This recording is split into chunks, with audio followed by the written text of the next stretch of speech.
Welcome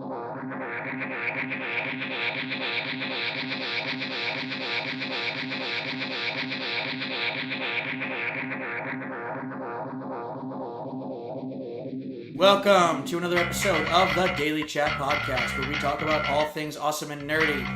First off, spoilers at the top of this hour. I remembered to say it this time. Second of all, ladies and gentlemen, we got Dan Tundis again. Hey. All right, that's all my excitement for that. We're out of snacks. We're all set. We're all out of snacks. We're out of snacks. We had beers earlier. The beers have worn off. Yeah, and so is the sushi, apparently. And the initial excitement from wanting to see this movie has definitely worn off. I was actually going into this movie similarly as to how you felt when I dragged you to go see Power Rangers. Yeah. Yeah. So if you haven't been able to tell yet, we're reviewing The Predator. 2018. 2018? No, that was just Predator. 1987.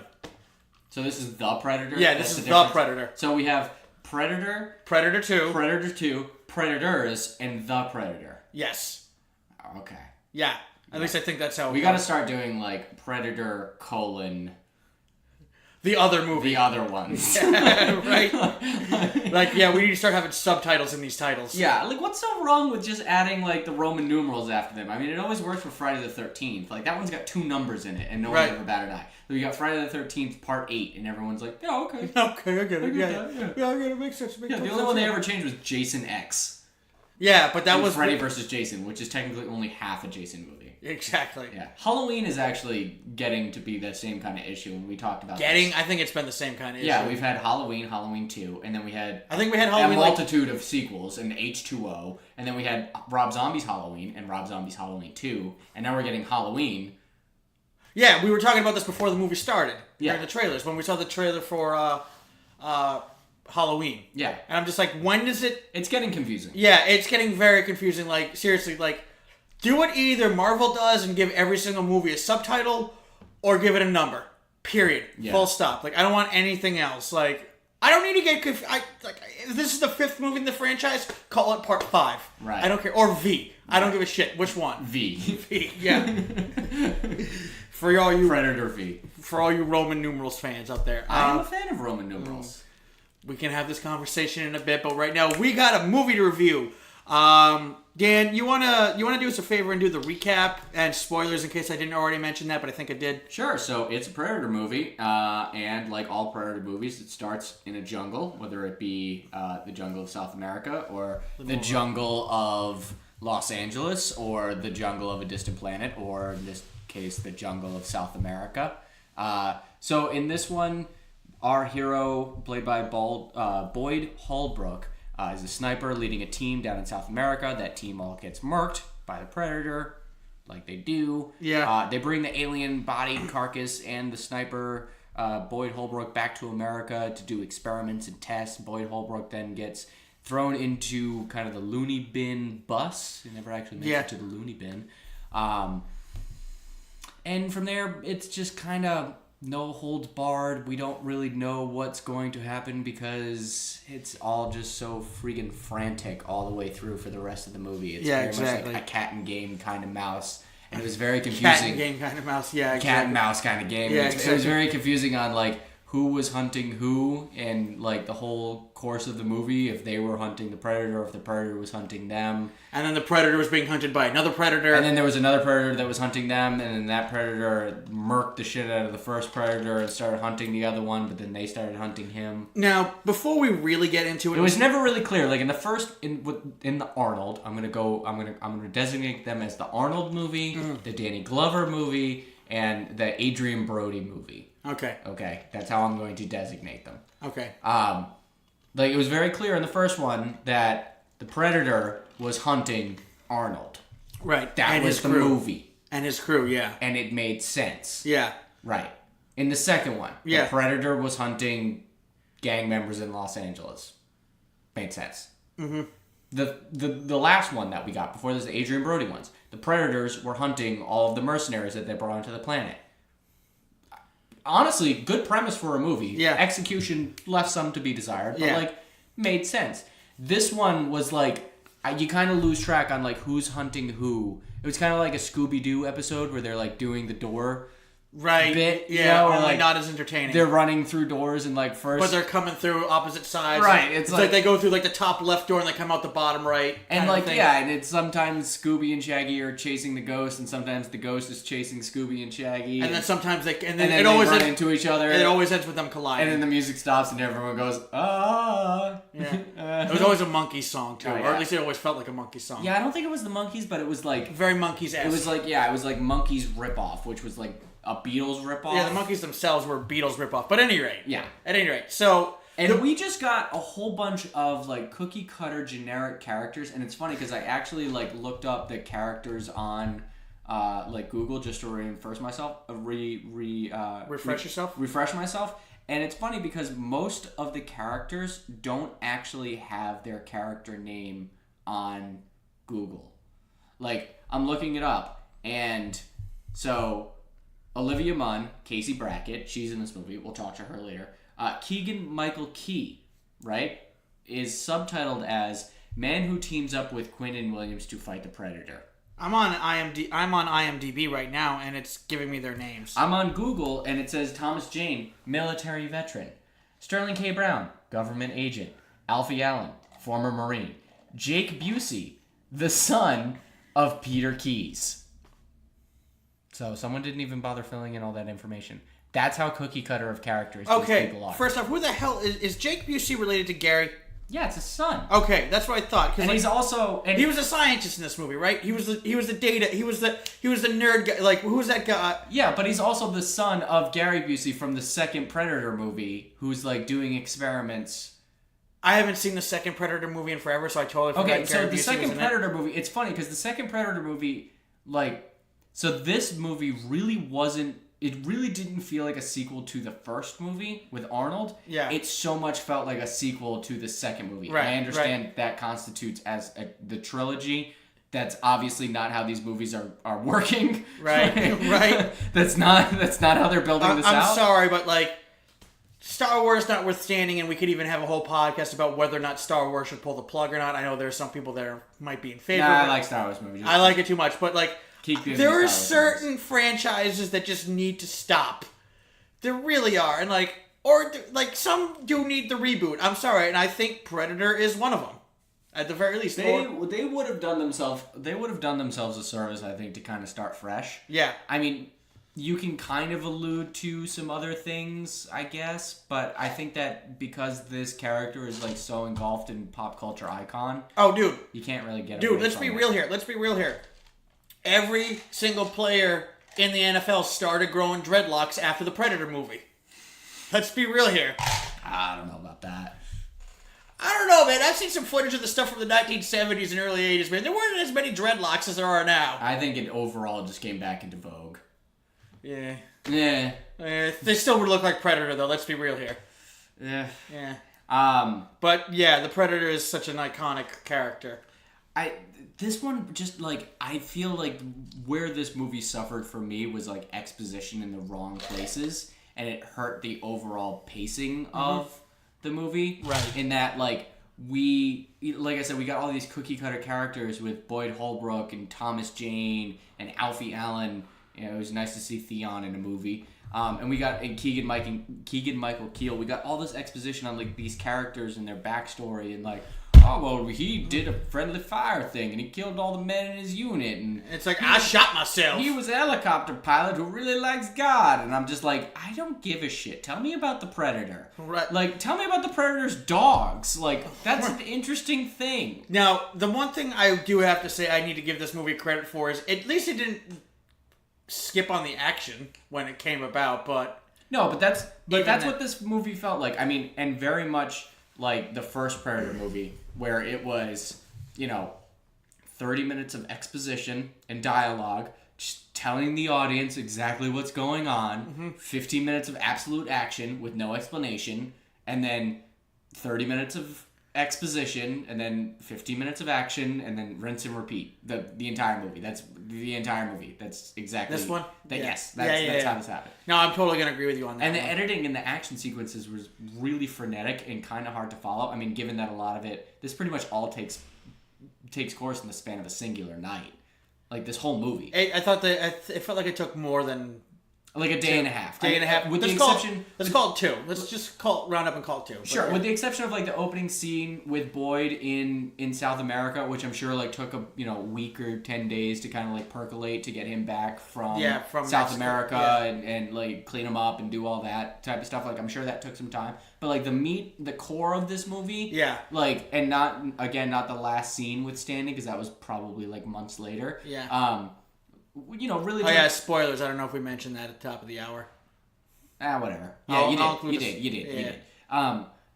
This all took place in, the course of about, like, a day and a half. Mm-hmm. Really mostly, like, a night. So the editing was, like, really, a lot of the action sequences were, like, all filmed at night, and the editing was, like, really frenetic. I mean, again, they're in the jungle, they're running around with guns, and, like, there's explosions, so you've got, like, flashes of light. Mm. But I was, like, dead-ass convinced in the middle of an action scene that Olivia Munn got her head blown off. Yeah. And I was like, wait, did they just blow up Olivia Munn's head? And, like, nobody in the audience, like, reacted, so I was like, okay, maybe not. And then it was, like another 5 minutes that I didn't see her, and I was like, oh, maybe she is dead. Like, I seriously could not tell. And I guess it was just like, no, it was just another character that just got its head blown off. But I couldn't tell. Yeah, there was like a shot of her like saying something, and then a shot to a character like reacting, and then another shot back, and then a third character's like head exploded. Yeah. But like in following that rhythm of editing, I expect that shot to go back to Olivia Munn, and her head exploded, or so I thought. And I don't know. Yeah. For me, one of the bigger things, though, was, like you said, all these characters are cookie cutter. Like, they all had just one thing to say. Every single one of them. Yeah. Just like, Olivia Munn was all, oh, I gotta get information. I need samples. Science. They each had singular traits, and none of the characters, like, grew over time. No. Like, they were all exactly the same characters at the beginning of the movie that they were at the end. Not even our main character of McKenna. No, he was the same dude. Yeah, he was the same dude. Like there was no journey for any of these characters. No, none whatsoever. Like I mean, I don't know what they could have learned exactly through all this. I mean, to be fair, it's not like any of them really learned anything in the very first Predator movie. They all died except for Arnold. I mean they do like this kind of introduction with Boyd Holbrook's character and his son and his wife being estranged. And like when you separated and everything. When you introduce like a plot thread like that, my expectation is at the end of the movie that like we learn something about like protecting the family and like keeping it together through hard times and whatever. But like something beyond just I'm gonna flush my phone down the toilet. We never come back to that. No, we just kind of leave that. We just kind of know that's fine. Just the kid gets a job in the government. Oh my god. Yeah, we'll get to that. We'll get to that. Yeah. I mean, are there any positives we can take away from this movie, at least? Yeah, I think when you look at this in, like, cells of a film, like, there's positive, like, moments that I saw, and, like, some of the dialogue was, like, genuinely funny. Like, taken out of context, like, it is really funny. The thing that was annoying about some of the funny dialogue was that it was distracting. It was distracting, and it was like, guys, you kind of have, like, bigger shit to do. And, like, you introduced one character as, like, Keegan-Michael Key as, like, the character who tells jokes. But, like, during the course of the film, like, they're all just being wise asses. Yeah. And it's like, you can have one of those guys. Maybe two. Sure, someone to riff off of. Yeah. But like you can't do it for everyone. So I think that like some of the dialogue, I like Shane Black as a director, and I think that like what he does with actors and dialogue is most of the time very fun and refreshing. And I like the banter, and I like it when it feels like they're just all riffing off each other. The action sequences were great. The special effects were actually fantastic. Yeah, I have to say, like the design of like the new Predator, the Super Predator that we got was great. Like all of the nothing. There was no scenes. It's funny because like unlike the Avengers, there were a couple of shots of the Avengers where I was like, wow, that CGI looks terrible. Looks bad. Like we've literally just got like Bruce Banner's head like floating in like the Hulkbuster suit. It just looks so bad. But like this one, like the special effects like looks great consistently throughout the whole movie. like you could tell that there was a good mix of like practical and CG and like the marrying of the two, that it felt like really, really authentic. Yeah. Yeah, okay, I'll give you that one. I mean, I will agree that for me, one of the bigger positives, like I tried to say, is I at least appreciated the unadulterated gore. At least they didn't skip on that. No. That part where he just rips the other Predator's head clean off the shoulders, like, damn! He punched his face in first. Yeah, he did. He just totally concaved it. Yeah, he did. And that was ridiculous. Uh-huh. Yeah, so, I mean, like, I got... Let me put it this way. If there's one thing I did get from this movie that I was totally expecting was just wall-to-wall action, which I more or less got. It's just, it would have been nice if there were characters that I could actually, like, totally relate to and connect with. It wasn't even... Yeah, I mean, there were, like, characters that you could relate to would have been nice, but they were just any kind of characters that just didn't feel like they were just, like, stand-ins from a cardboard cutout. Right. You know, would have been nice. Like, there was, you know... Like, that's Thomas Jane's character. Like, he has Tourette's. He had the most convenient Tourette's. Right. Which is not how Tourette's work. Like, there was a couple, like, certain liberties taken with, like, certain medical conditions. Yeah. That, like, between, like, Asperger's and Tourette's, which I'm pretty positive, again, I don't have Asperger's or Tourette's, so I couldn't say or for a medical sure. degree. Or a medical degree. I'm not a doctor, nor do I pretend to be one on television. Exactly. But I could say with pretty much certainty that Tourette's don't come in the convenient time where it works to crack a joke or serve as a plot device. Yeah, and the only time it really seemed like he had real Tourette's was that eating Olivia Munn's pussy line. Oh, that was so cringeworthy. That was so cringe. That. It was so cringe. Like, the part of it that became more cringeworthy for me was the fact that they tried to cover it up. Like, oh man, you're like, they start saying, oh man, you're pushy. It's like, dude, just fucking tell her you got Tourette's. I hated that. Like, that's all. That was cringeworthy to me. It's hated that so much. The line itself, like I said, what I'm trying to say is if he said the line and then immediately go with, oh, don't mind him, he's got Tourette's, Miss Munn.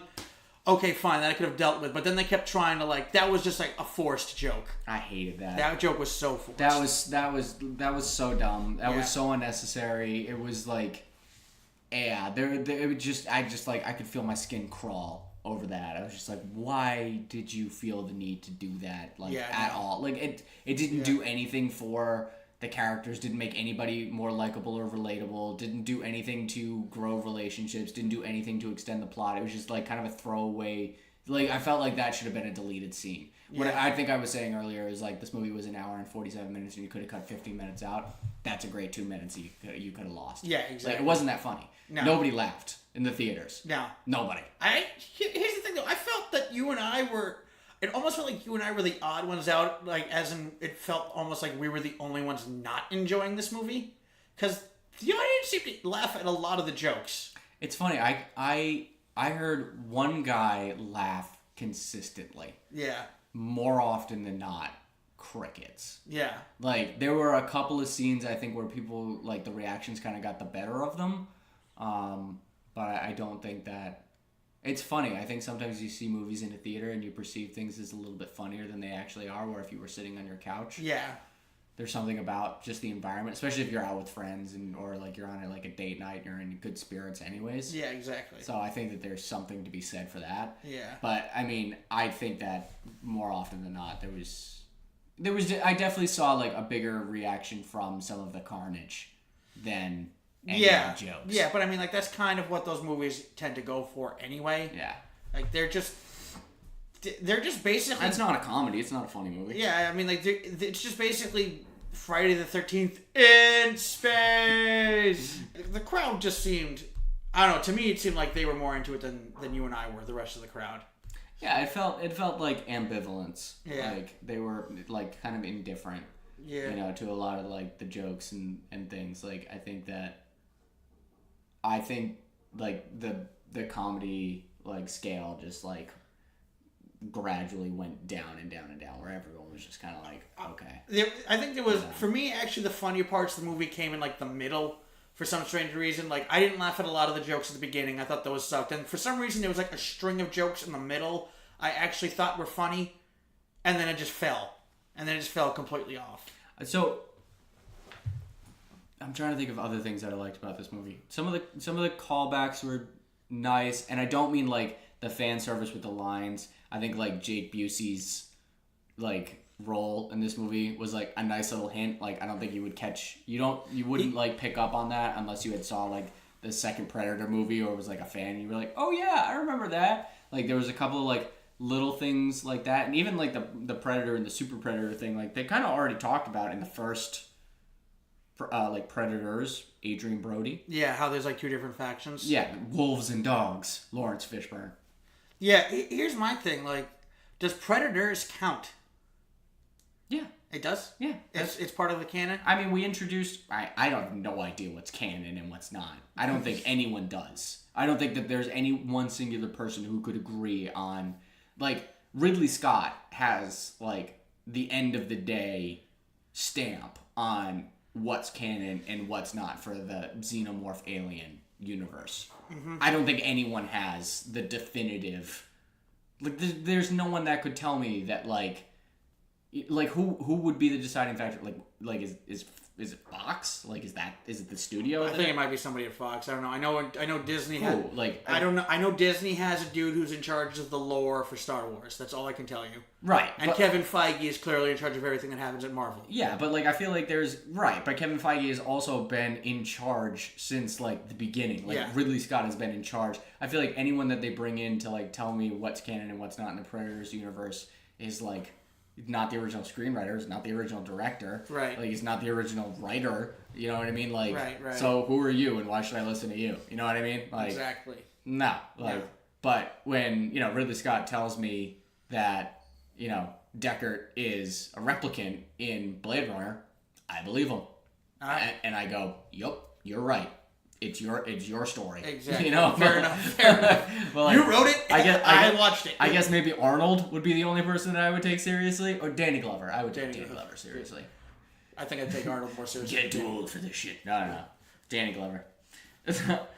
So, I really don't know if there's much else I can say about it. I mean, here's my thing. Positively, I've got some negative things that I can complain about. The only positive thing I will say, and this is going to be a very double-edged sword. This is going to be a very, very double-edged sword because, for me, one of the bigger positives actually was I like this premise.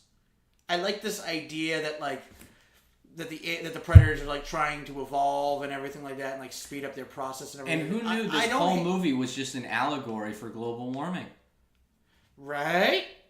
I'm rolling my eyes. Like, guys, we gotta stop using plastic straws. Oh my god. We all gotta buy Priuses, or else the Predators are gonna come back more often. Like, that whole thing when he starts bringing up the global warming, the first thing he brings up is Twinkies. I'm like, dude. That was a good analogy. I will say, that scene actually worked for me really well as an explanation for why the Predators keep coming back. Because there was I have a thin barrier on what I need to believe to make the Predators movie work. Them coming to Earth and hunting us because it's good fun is enough. And the reason why they keep coming back is because they're because we're an endangered species and the Earth may not be habitable inside of 2 generations, so they're trying to get it while the getting's good. I go, okay, yeah, all right, yeah, I get it. I buy it. Yeah. I mean, it would have been nice, though, because of this whole Super Predator thing, it would have been nice if, like you were saying before, with the whole 2 factions thing that was introduced in Adrian Brody, why couldn't you just bring more of the war to Earth? Yeah, I mean, they definitely, set this whole movie up for the sequel, which is frustrating. Yeah, I know. I'm rolling my eyes again. We're going to talk about the last scene later. They definitely set this whole movie up for, the sequel between, the Predator and the Super Predator, and, the Predator who first comes to Earth is this thief who steals something from the Super Predators to bring it to Earth because he wants to arm the humans. Why? IDK. I don't know. Why? Why? There was no motivation behind it. It was just because. Because why? Yeah, because why? Because. Yeah, and there are still things about the Predators that just don't make sense to me. We were talking about it earlier. There's a scene in the movie where the Predator escapes the facility, and Olivia Munn's freaking out, hiding in a corner, completely naked, because for whatever reason, the doors won't open unless she goes through safety sanitation protocols or whatever. Okay, fine. But then, like, the predator sees her naked, just looks at her for, like, a hot second, and then walks away. And, like, I know we talked about it before, but it's like, I'd still like to have a much better explanation than, oh, she didn't have a gun. Right. Like, I mean, I know we were talking about this before. I know you called it sexist, and I totally understand where this is coming from. But but no, like, I'm just saying this coming from, like, I mean, I don't hunt, but I have a lot of friends that hunt, and they tell me that the number... I get the perspective. Yeah, the number one rule, and, like, this isn't me, like, saying anything against women at all in general. This is just me coming from the perspective of, you know, the predator is a hunter, and we are its deer. You don't shoot the doe. You don't shoot the female. That's just kind of what I thought. Like... Yeah.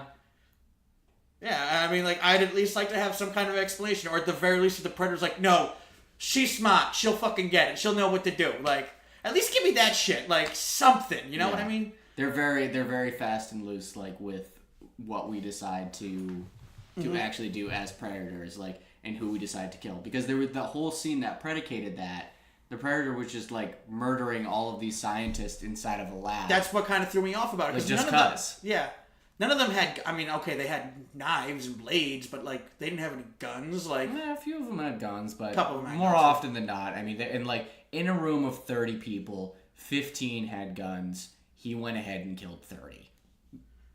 I can't... Basically. I mean, I guess I can't necessarily say I'd do anything different, especially if I woke up on a strange operating table. And I was the predator? Yeah. Yeah. Yeah. Because I'm the predator. Exactly. And that's what I do. Yeah. I mean...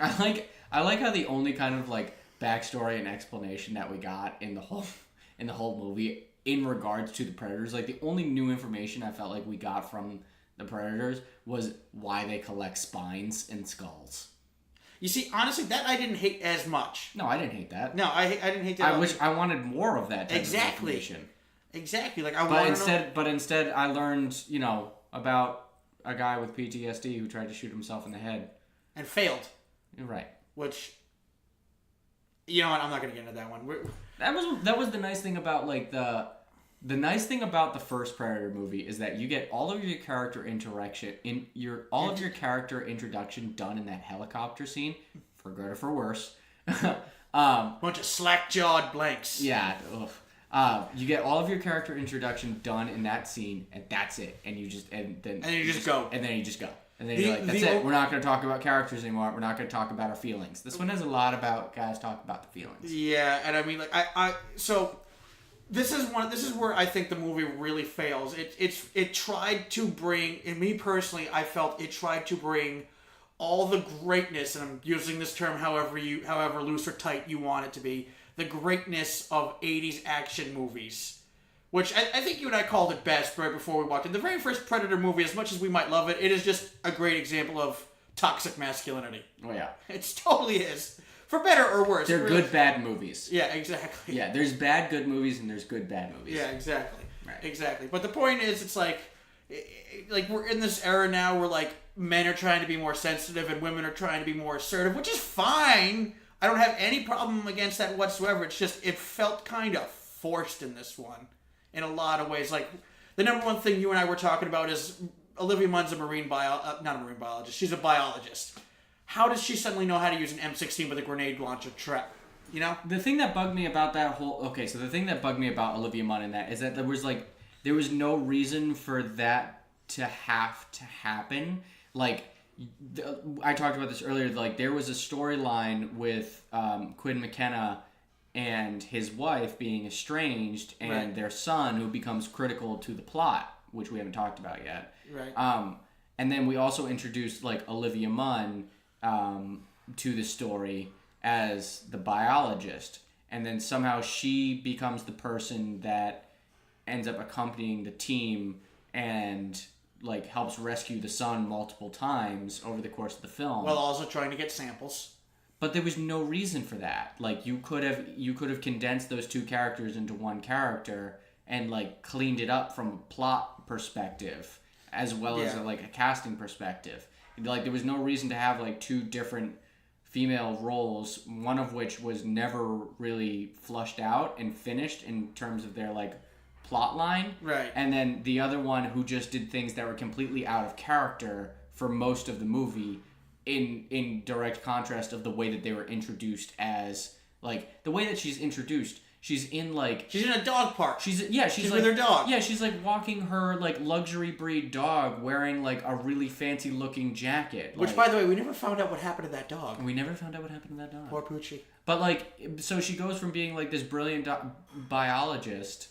to, like, badass Marine. Right, and then somehow in, like, the middle of the thing, when they're, like, in this RV, which was never explained, how this dude is, like, has an RV full of guns in his front yard. Right. Never saw a shot of it before they were in the RV full of guns. Right. All of a sudden, like, in between action sequences, Olivia Munn is, like, looking through a microscope at some DNA samples. It's like, where'd that microscope come from? I literally reached over to you and, like, asked you. I was like, where the fuck did they get that microphone? Yeah. that microscope. Yeah. It just literally came out of nowhere. Yeah, but it was just there to remind us that, like, oh yeah, by the way, she's the sciencey one. Yeah, it was like remember Olivia Munn? She made her career by being a hot nerd.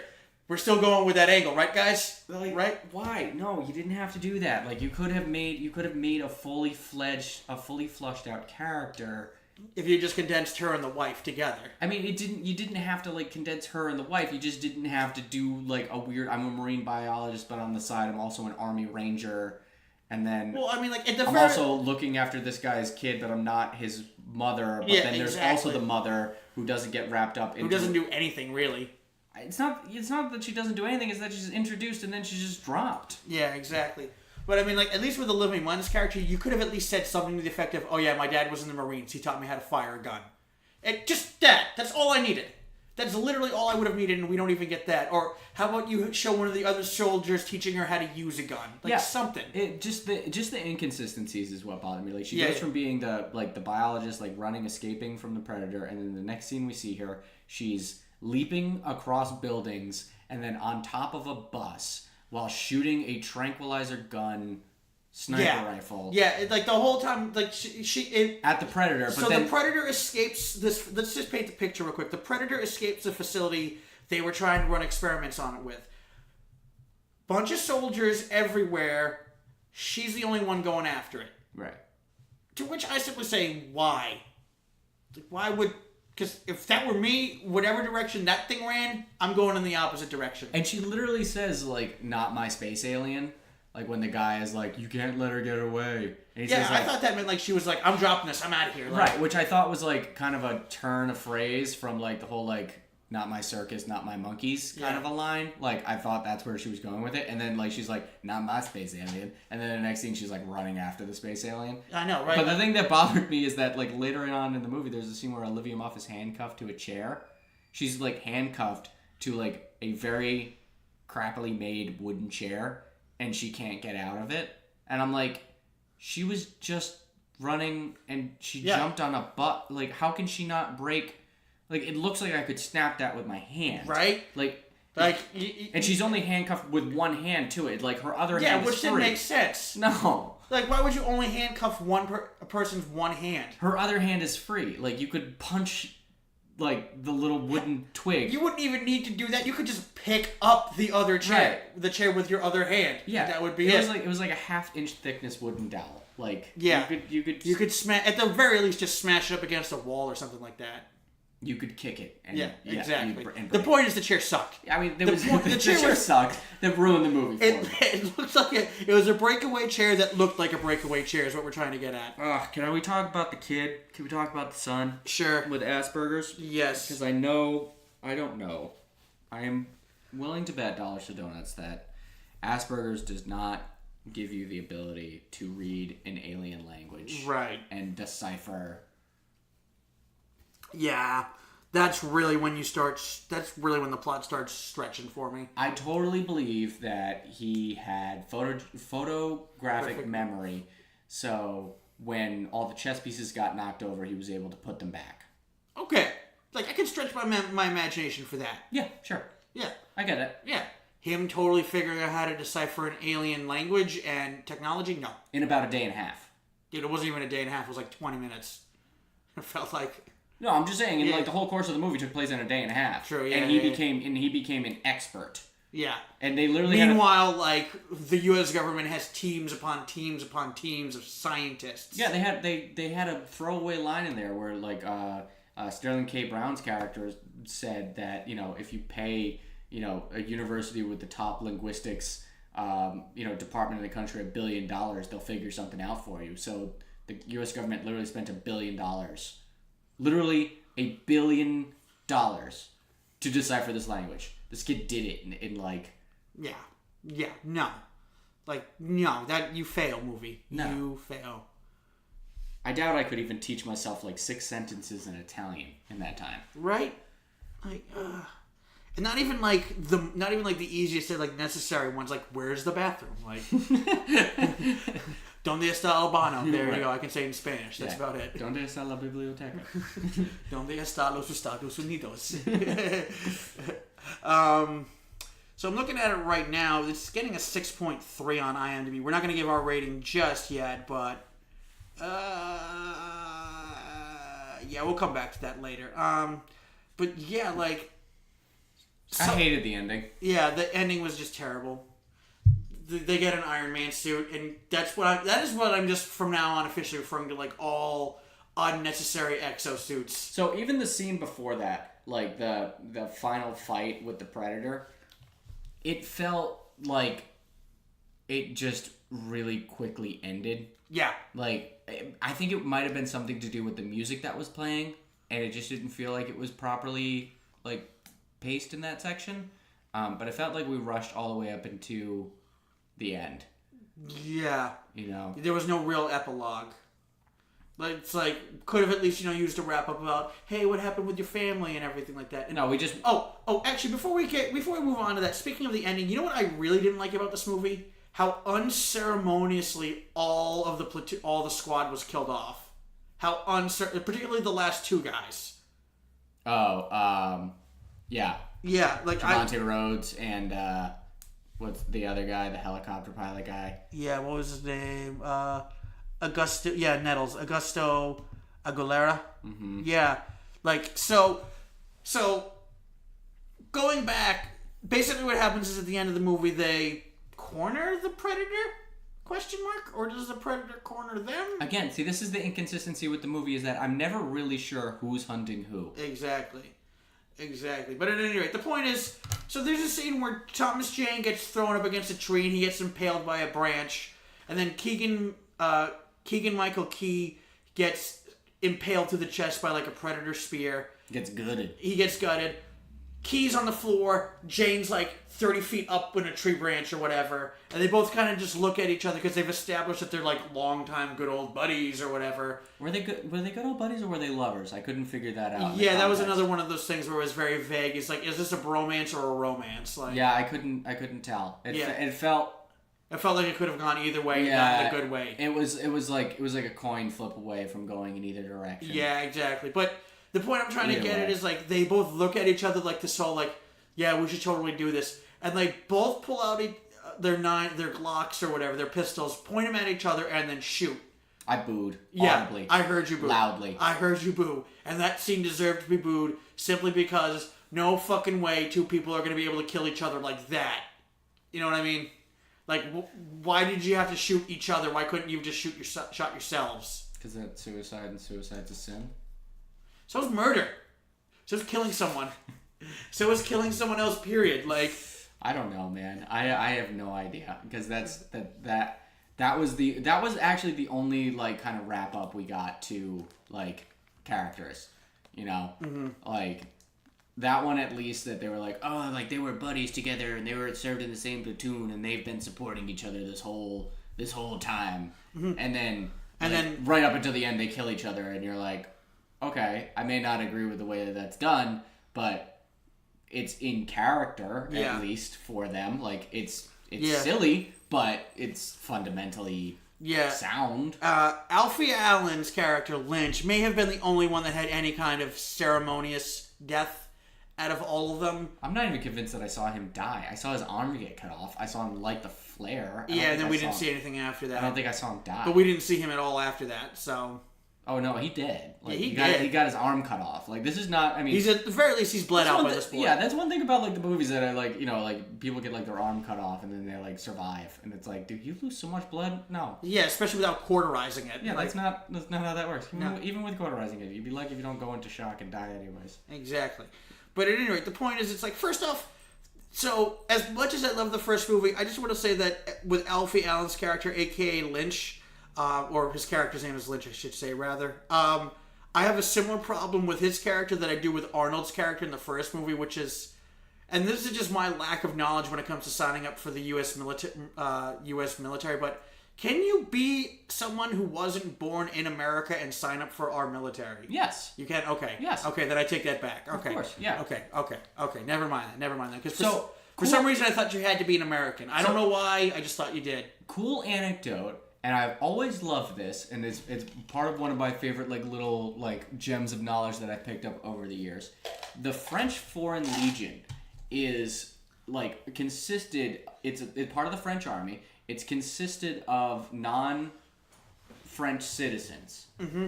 If you get injured in the course of a battle or in war or anything for the French Foreign Legion, you become a full French citizen with full rights and citizenship. Alright, I'm signing up for the French Foreign Legion, then Dan, you and I need to get into a fight and you need to fucking cut my arm off or something. So I can get dual citizenship. I'm looking up. They've got a really cool. Français. I'm gonna butcher this. Français par les sang vers, which is French by spilled blood. Okay. Is the term, which is just so goddamn metal. You know what the funniest thing? That's so metal. So, especially for the French, that is so goddamn metal. Well, the French are pretty metal. Good for you guys. The French national anthem is all about spilling the blood of your enemies and everything like that. Oh, if I'm yeah. not mistaken. So it's why are you guys always accused of being cowards? They got a bad rap. Yeah, they did get a bad rap. They got a bad rap out of World War II. That was not fair. No, that was not fair. No, they kind of did get sneak attacked. They got sucker punched. Yeah, they got sucker punched by the Germans. Fuck you, Nazis. Yeah. Not necessarily fuck you, Germany, just fuck you, Nazis. It's kind of the overall theme of this podcast, I feel. Comic books and fuck you, Nazis. Pretty much. Captain America would be proud. Captain America. Where's Chris Evans? Yeah. Chris Evans, please be on this podcast so we can talk about punching Nazis. Please don't. I don't think I could be on a podcast with Chris Evans. Stress. The stress sweats. The stress sweats. Yeah, exactly. So, anyway, back on. Maybe the Captain America who was in the Marvel TV movie in the 80s with Brett Brown with the rubber ears. I was actually gonna say, what about Ultimate Captain America? That guy was a dick. Yeah, he was. That guy was a huge dick. What do you think this A on my head stands for? France? One of the best, worst panels in all of comic book history. Don't mess with me, lady. I've been drinking with skeletons. No, that's just one of the greatest panels of all time. I wanted to enjoy this movie because it was a good, bad movie. I'm filing this under so bad it's good, almost. No, I'm filing this under bad movie, unfortunately. Like Predators, I file under good, bad. Yeah. Because the premise was enough where you went, okay. Yeah, alright, all right. Like, the premise for that movie, made enough sense, and, there really wasn't enough character development, but I kind of didn't give a shit because we just kept the pace up. We didn't really care. It doesn't matter. Yeah. We're here, we have a very clear plot outline. This one, the plot never felt, super clear for me. They were we're here to get alien tech from the aliens, but not that alien, a different alien, and not that spaceship, a different one. Yeah. And it's aggravating how that... I felt like this whole plot is went around in circles. It was super aggravating that the spaceship they were looking for was, crash landed in the middle of America, within walking distance of a small town. And nobody finds it. And nobody found it. And it was guys, I would give you, I would give you grace if it landed in the middle of Atlantic. Or at the very least, in the middle of Death Valley. I'm pretty sure nowadays, nobody can take a fart without it ending up on Snapchat. Yeah, exactly. So... Yeah. No? Yeah, no. It's kind of also this is falling into why... As great as the Transformers may have been in the 80s, the whole concept of robots in disguise wouldn't work today. It totally wouldn't. The split second you see... I disagree. They have a disguise. This is different than a spaceship just landing in the middle of friggin' Iowa. Right, but what I'm... Okay. Let me put it this way. And this is where the whole... Okay. The first Transformers movie, we can argue about it all we want, whether or not it's a good or bad movie. I still say it's the best in the entire franchise. Okay. Okay. Here's my thing. First movie ends... Huge battle. Downtown Los Angeles. Whole city gets ripped up. Megatron, Optimus Prime, one shall stand, one shall fall. All that good fun stuff. Giant robots killing everybody. Xbox 360s turning into killer robots, etc., etc., etc. This was 2007, and even back then, anything would have ended up on social media in 5 seconds. Even back then. Mm-hmm. Second movie starts up. Yeah, the government just told everybody that there weren't giant killer robots tearing up Los Angeles, and everyone's okay with that. Like, dude, suck my dick. Suck my dick. That's what I mean. That's what I'm trying to get at. Like one of my friends back from Providence comic scene, his name is R.A. Bartlett, and if anybody's out there, you should definitely get a chance to check him out. He used to have a bit where he talked about how the Dinobots were the worst of the Transformers because dinosaurs have been extinct for 65 million years. Who the hell are you fooling? Like, yeah. See what I mean? It's like that kind of thing. But like now in particular, like Transformers, giant spaceships crash landing on Earth, someone's whipping out their droid or smartphone or iPhone or whatever, and then they're immediately uploading that to Twitter, to social media in general. Like, it's done. It's over. Like, sure. Yeah. But at least when they're here, they can transform into trucks and cars and things, right. And you can't see them. No, I get different than an 11-foot tall alien. No, I get that. My argument is I'm fine with them being able to transform into cars and roll into town undetected, but the split second it turns into this giant sentient robot smashing up your hometown. Okay, now I can't suspend my disbelief anymore. Sure. Now I cannot suspend my disbelief. Like giant robots transforming in the middle of the desert, nobody around but the military. Okay, yeah, that I get. That I totally get. Smashing up Los Angeles, and then the government says it didn't happen? Nope. Yeah. Nope. Yeah. Nope.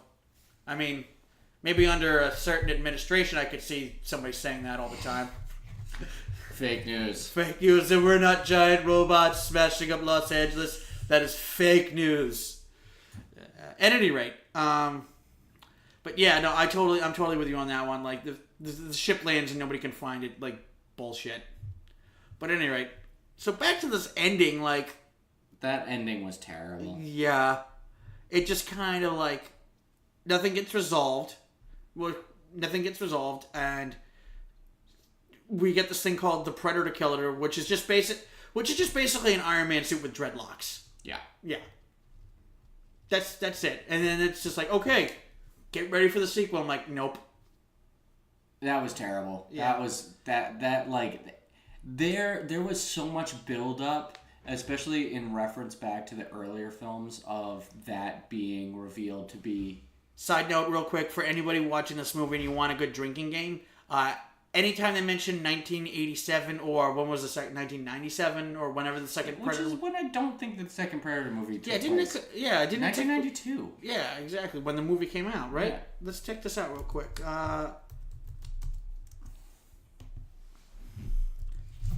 1990, Predator 2 came out. Yeah, okay, yeah. I mean, unless it, like, had, like, a, Predator 2, let's see what the Wikipedia synopsis says. Yeah, Predator 2 in 1997, Los Angeles is enduring a heat wave and a turf war between heavily armed Colombian and Jamaican drug cartels. So, yeah, it was in 1997. Okay, so it was 10 years after the first one. It took place 10 years ago. Well, at least somebody read the wiki before they directed the movie. Exactly. Or wrote the movie. I don't. And it's written by a guy who wrote the first movie.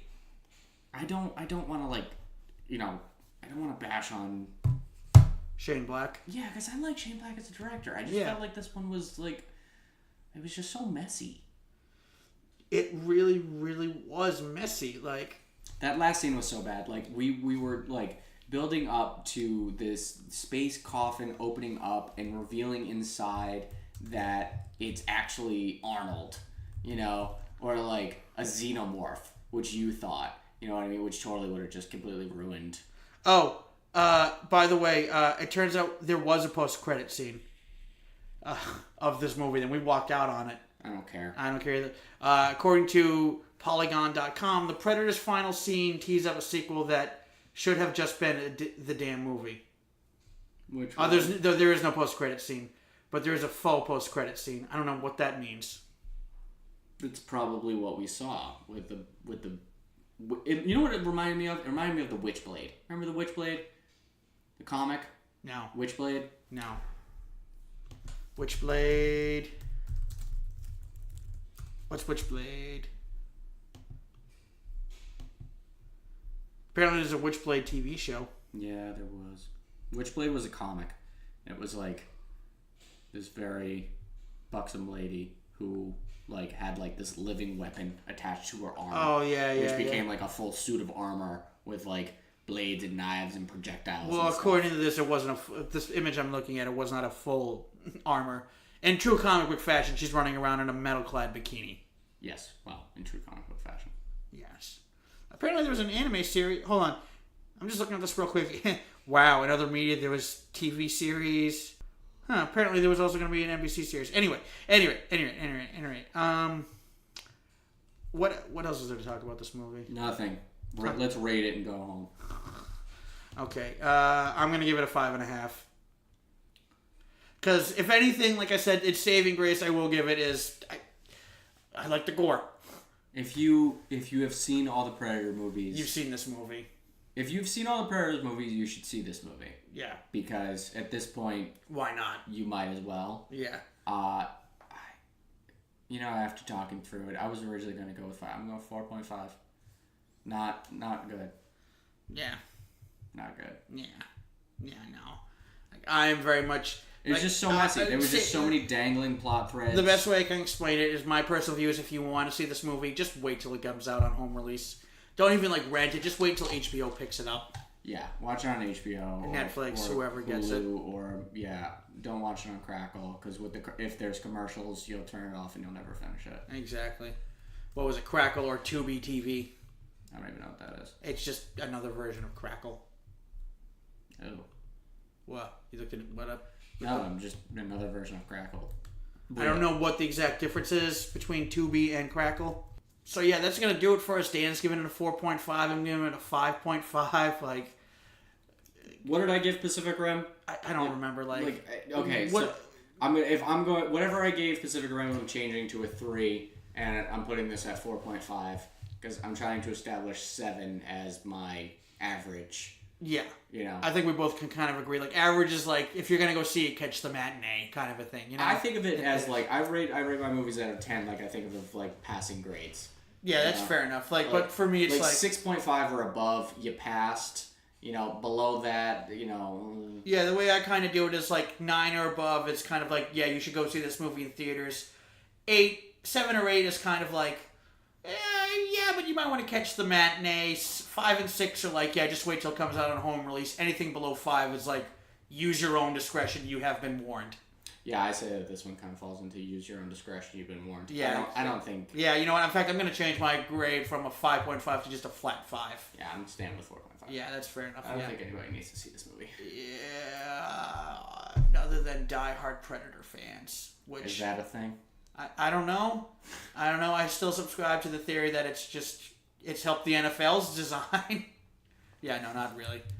Not really, but nothing helps the NFL. No, nothing. Except the NFL. Yeah. And tax dollars. Fucking tax dollars. Yeah. All right, that's going to do it for us. Dan, thank you for sitting through this with me. It was a pleasure. What are we reviewing next? I think the next movie on the docket might be Venom. Sweet. Yeah, we'll talk about that one later, but I think your bar is a little bit higher for that movie than mine is, but I think I have a tendency to just set the bar low for everything in life. Yeah, probably. Yeah, all right, that's going to do it for us, everybody. Thank you. Bye.